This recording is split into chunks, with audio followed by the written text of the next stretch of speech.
One of the fastest ways to ruin a hard conversation is to try to solve it too quickly. Like, that sounds wrong because many couples enter a conversation thinking, like, we need to figure this out. We need an answer. We need to settle this tonight. But when two people are already frustrated or defensive or emotionally activated, solving the issue is not the first assignment. The first assignment is learning how to stay connected while discussing it. Because your conflict is not a puzzle. Okay, it's a pattern, and patterns are not solved in one conversation. They are changed through repetition. So sometimes couples come into my office and they tell me, we keep talking, but nothing's getting resolved, you see? And I have to tell them that, like, right now, resolution is not the goal. Like, you've spent years practicing a particular way of talking to each other, like interrupting and defending and correcting and explaining and assuming, like preparing your response while the other person is still speaking. Like, you're fluent in that language. So when I introduce something slower, like I statements or reflective listening or summarizing what your spouse said, it feels unnatural. It feels robotic. It feels like you're getting nowhere. Good. That discomfort may mean you're no longer speaking the language that brought you into my office. You're learning a new one. Like, think about a second language, okay? You may know a few words, and you may be able to order food and ask for directions, or even have a basic conversation. But man, when you become excited or angry, afraid, or overwhelmed, what language do you return to? Usually the first language, right? Because under pressure, you do not reach for what you recently learned. You reach for what you've practiced the longest. Does that make sense? So marriage works the same way. When everything is calm, you can say, I'm going to listen, I'm going to be patient, and I'm not going to become defensive. But the moment your nervous system believes you're being criticized, rejected, controlled, or disrespected, you return to your first relational language.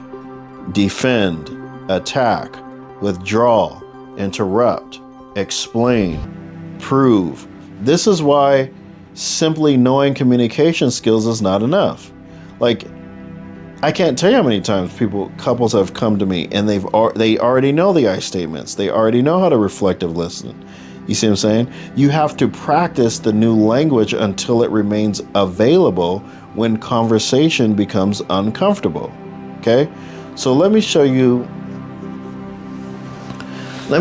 what this what this looks like practically. Say, so your spouse says, when you made that decision without talking to me, I felt like my opinion did not matter. So your first impulse may be to say, man, that's not what happened. You're leaving half of the story out. I was trying to help, or you make decisions about me all the time. But instead, you slow down and say, what I hear you saying is that when I made the decision without including you, even if it's not true, you say, what I hear you saying is that when I made the decision without including you, it left you feeling unimportant. Did I get that right? Then you pay attention. Okay?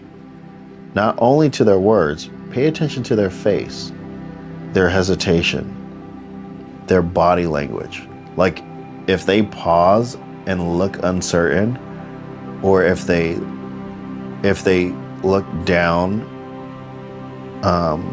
if they kind of go like this, they might be recalling everything that they tried to explain to you. You know what I mean? Like, don't rush forward and say, great, now let me tell you my side. It's like, say, it looks like I may have missed something. What am I not understanding? And then listen again. And I think this is where people become frustrated, because they ask, how long am I supposed to keep doing this, Malcolm? Until you understand them. Like, what do I summarize What do I do after I summarize? And it's ask another question. What do I get? It's like someone said, what do I get out of it? Or when do I get to say my part? And it's like when you've finished listening. If you are waiting for your turn to speak, you have not suspended your agenda. You're not listening. You're loading your weapon. And you're searching through their words for an opening that will allow you to defend yourself. Okay? Curiosity cannot survive when your agenda is still running the conversation. So, for a few minutes, your spouse's experience has to be allowed to exist without competing against yours. That does not mean they are completely right. It does not mean your perspective does not matter. It does not mean you accept accusations that are false. It means you are capable of understanding another person before demanding to be understood. Okay? Two separate skills, and many couples have never practiced the first one. So let us reverse it. You're the person speaking. You tell your spouse about something that affected you, and their response makes it obvious that they heard criticism. What do you do? Maybe they say, so once again, it's my fault. Your old pattern may tempt you to respond, see, this is exactly what I'm talking about. You never listen. You always twisting my words. But that response only pulls both of you deeper into the old language. So instead say, can you tell me what you heard me say? Then listen to their interpretation. Okay? They may say, I heard you say that I'm selfish and that I never consider you. Now you've found the misunderstanding. But don't insult them for hearing you incorrectly. Don't say, man, that's ridiculous. I never said that. Because that's what we normally do. Right? Now they feel dumb. So you can say, like, I can understand how what I said could have sounded that way. That's not what I wanted you to hear. May I try saying it differently? And that sentence changes the temperature of the conversation, right? Because you're not agreeing that their interpretation was accurate. You know, you're not agreeing that their interpretation was accurate. You're acknowledging that your delivery may not have produced the meaning you intended. You see what I'm saying? Then you say it again. Not louder, not with more examples, not with the same sentence rearranged slightly. Say it differently. And I think this is one of the hardest exercises I give couples because they're so used to saying the same sentence over and over again. We don't practice. There's other words in the dictionary, guys, okay? It's like learn to talk about your experience without talking about your spouse. Explain what happened inside of you without building a case against them. So instead of you never care about what I think, because let's say it is true that they don't care about what you think. You want to try when decisions are made quickly and I do not know what's happening. I notice that I become anxious and I start believing that my voice does not matter. You see how I said it without involving them? Like instead of you always shut me out, it's when a conversation suddenly stops, I feel uncertain about whether we are going to return to it. So I begin feeling alone and then I start pursuing you for an answer. Now your spouse can understand your internal experience without immediately having to defend their entire character. So you're no longer telling them who they are, you're helping them understand what happened inside of you. That requires you to slow down. And slowing down is not a weakness, it's regulation, okay? Demons are in a rush. In Christ we rest, okay? So when the conversation moves too quickly, we're being influenced. Your nervous system begins treating every sentence like a threat that requires an immediate response. Once that happens, the old language returns. You stop listening for meaning and you start listening for danger. Like you hear one word that you didn't like and you miss the next 3 sentences. So you answer the tone instead of the message, or you defend yourself against something your spouse may not have actually said. So the goal is not to move faster toward a solution. The goal is to move slowly enough that both of you can remain present. This is why some couples leave counseling and say, we are not solving anything. We are just practicing statements and repeating each other. Exactly. Because you're not trying to run before you've learned how to stand in the conversation without failing or without falling into the same pattern. Like you want to discuss money, you want to discuss sex, parenting, trust, family, and the future, but you can't even hear one uncomfortable sentence without interrupting or correcting or collapsing or retaliating. So no, I'm not going to rush you into the biggest issue in your marriage. First, you need the capacity to handle the conversation, to even have a conversation. Sometimes I have to tell couples, you're not ready for the conversation when you say you want to leave. Or you're not ready for the conversation you say you want to have. Not because the topic is too difficult, but because neither of you can remain curious long enough to understand the other. And at that point, individual work may be necessary. Like you may need to understand what's happening inside you when you feel criticized or when disagreement feels like rejection, like why another person's discomfort makes you feel responsible for immediately fixing it. You see what I'm saying?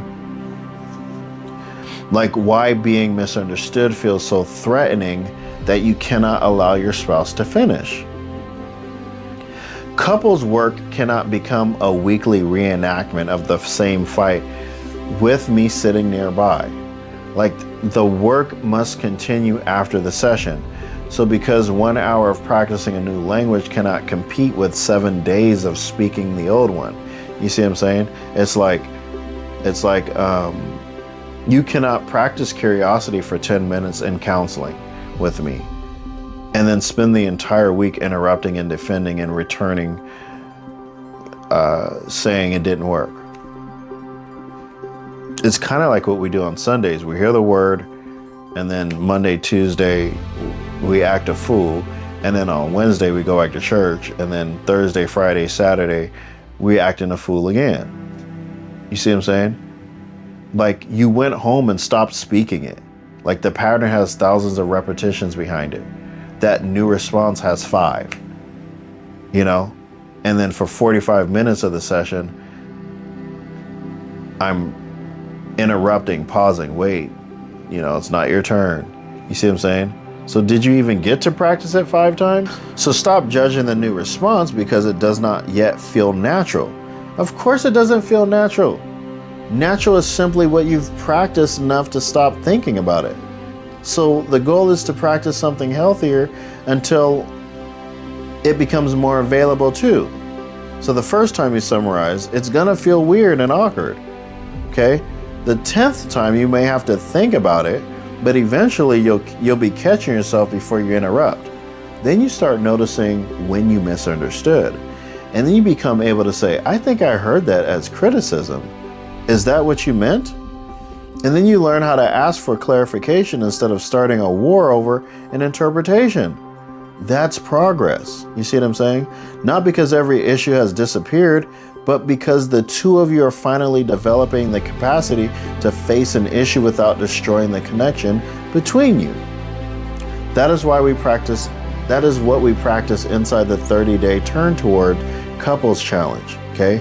It's not 30 days of trying to solve every disagreement in your marriage. It is 30 days of practicing a new relational language, like slowing down and suspending your agenda and listening for understanding instead of ammunition.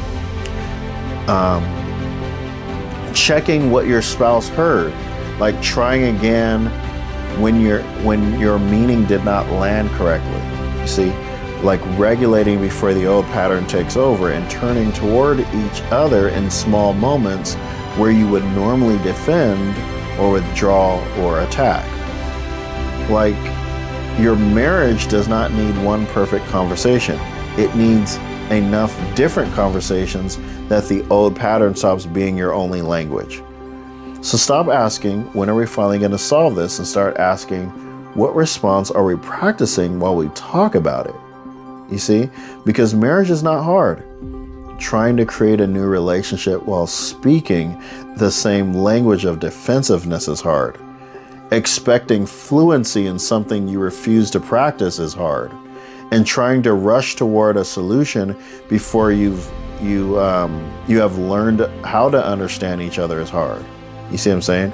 So go on the link, go in my bio, click on that link, go ahead and purchase the 30-day Turn Toward Couples Challenge, okay? You do not need to solve every entire, you don't need to solve your entire marriage today, okay? You do not need to stop, let me say it like this, but you need to stop rehearsing the language that keeps pulling you apart, okay? Slow down, stay curious, and practice speaking to each other differently. Titans aren't born, they're forged.